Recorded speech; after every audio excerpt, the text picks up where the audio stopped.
Aqui é o pastor Cassiano Antunes e vamos para mais uma devocional diária.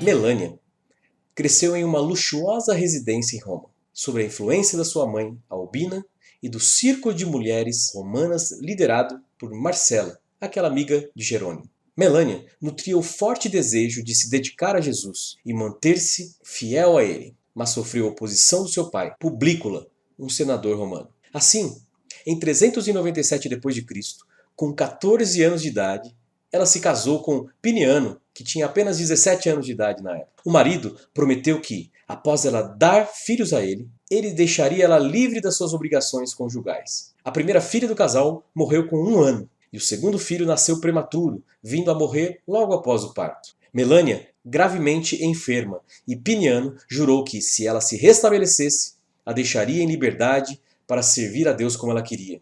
Melania se recuperou, mas seu pai continuou se opondo então ao seu desejo. O casal esperou então por 5 anos até a morte de Publícola, em que foi acompanhada por Albina e Piniano. Herdeira do pai, Melania decidiu desfazer-se de seus bens e doá-los à igreja, pois cria que a perfeição espiritual só seria atingida com a pobreza.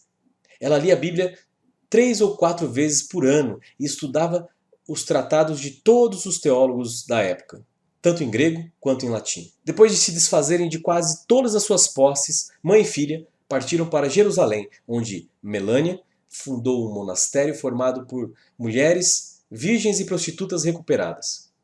Após a morte de Albina e Piniano, Melania fundou um monastério masculino em homenagem ao seu esposo que a acompanhara na jornada espiritual. Sabendo que seu tio Volusiano, ex-prefeito de Roma e pagão, estava enfermo, Melania partiu para vê-lo, pois desejava muito que ele se convertesse a Jesus. Dedicada, passou a instruí-lo na fé em Cristo, até que ele abraçou o Evangelho e foi batizado antes de falecer. Melania pregou o Evangelho para a imperatriz Eudóxia, que se converteu também a Cristo. Ela viveu o resto da sua vida discutindo teologia com os que a visitavam, falando sobre a fé em Deus, sobre a fé em Cristo, intermediando diferenças doutrinárias e recuperando pessoas que estavam desencaminhadas.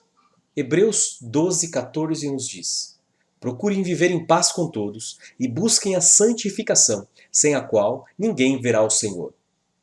Melania, ela nos ensina muitas coisas interessantes. Ela se esforçou ao máximo para buscar a santificação em Deus. Desde menina, ela sentiu-se vocacionada para se dedicar totalmente a Jesus. Abandonou aquela vida confortável da nobreza romana a fim de se vestir com trajes rústicos e viver isolada em mosteiros. Embora o seu desejo fosse essa santificação que nós tanto falamos, não se preocupou somente com esse desenvolvimento espiritual. Pelo contrário, ela também estava preocupada com o desenvolvimento daqueles que estavam próximos a ela.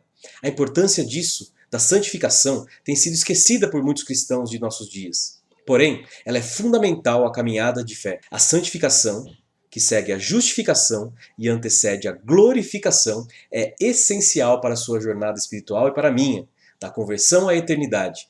E isso não pode ser negligenciado. Portanto, busque a cada dia ser como Melania. Busque a cada dia a santificação, sem a qual ninguém verá Deus. Ser santo não é flutuar num manto, numa aura de santidade especial. Pelo contrário, é você fugir do pecado, se achegar a Deus, praticar aquilo que Jesus te ensina. Melania era esse exemplo de alguém que se preocupava com o próximo. Dedique-se a isso. Dedique-se às pessoas também. Ajude, abençoe. Dedique-se à oração incessante. E não negligencie, como Melania, a leitura das Escrituras Sagradas. Vamos orar? Conecte-se com Deus. Senhor Deus, em nome de Jesus, coloque em mim esse desejo de uma vida santa, na Tua presença. Que eu viva para servir ao Senhor e que o Senhor possa me usar para abençoar aqueles que estão à minha volta.